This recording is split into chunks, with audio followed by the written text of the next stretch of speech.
Mukelo khona ekhaya sebengelela emagumbini amanamhlaba obengelayo uDlamini Mthandazi Mpumalanga ePitolifi. Mukelo khona ekhaya sizokhuluma namhlanje ngokulahla ikhaya. Ikhaya akusiyo indawo ekumele idlalelwe kuyo sinoma kanjani. Ikhaya akusiyo indawo ekumele ukuthi ulahle ngaphandle kwesidingo.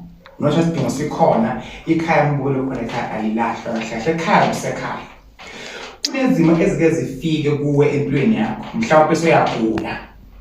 Mhlawumbe uthola ingozi yemoto. Sekudinga uyophahla, udinga ukwenza umsebenzi. Kuthiwa ngeke uzukwazi ukwenza kuphi efletini. Ngokwazi ukwenza kuphi emkhashweni. Udinga ukwenzela kuphi ekhaya kini lapho uzalwa khona noma ekhaya kumake wakho. Ekhaya kusekhaya mukelo khona ekhaya. Kunesimo uDlamini sonenkinga emsebenzini ukose uyilungisa ngasekhaya. Unenkinga ekhakhakho ukusulungisa ngasekhaya. Whatever lokho abanenkinga khona ekhaya kusekhaya. Bathola abantu abadala uma ngabe ekhaya lakhiwa kufanele kube nendlela kagogo. Bayazi inkinga eziningi ziphethe endlini kagogo. It's either ufika ukugula noma kunenkulumo khona shadako noma khona lotsholwako noma khona baxabene. So yagula ngespontshini endlini kuphi kagogo. Ayikho indlela kagogo efletini mukelo khona ekhaya. Ngeke kuthiwa ngoba la khasi nenkinga asambeni siye emsebenzini sokhulumela khona. Ngama kuthiwa asine emphakathi phasi kwesihlahla indawo ezimcoka engamelanga uyilahle. Uyathanda awuthandi, ungaba muhle ube nakho konke mukelo khona ekhaya, kodwa ngaphandle kwekhaya awusili utho mukelo khona ekhaya. Ukuthi ke ikhaya into enjani ekhaya kusikhulumela ufuna ube i5 room, i10 room, in leyo 2 rooms. Mutho futhi indlu yodala lokuthi thina igama kusekhaya.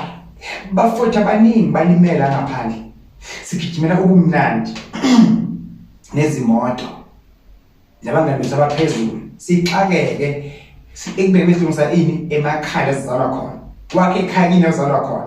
Ngoba ekhaya kusekhaya awusoze mukelo khona ekhaya wabona ikhaya kini likujikela. Ungangiye ukuthi ekhaya baloyana, ngasekhaya baloyana banemfene. Kuphi lapho kungaloyana khona?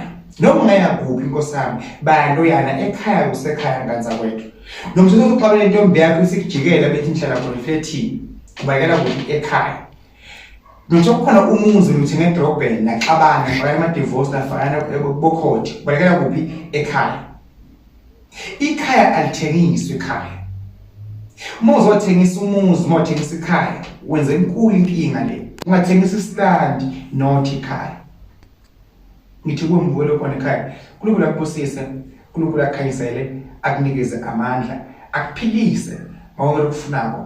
UDlamini neMpumalanga ePitolifi ngumthandazi. Ngilana nje khona ngakhe khona umuzi, kodwa umuzi kaBaba. Likhona futhi ngekhala kithi engilivusile. Yompile imizi ibhilo kakumina. Yompile imizi amandla ungathifake imizi yo2.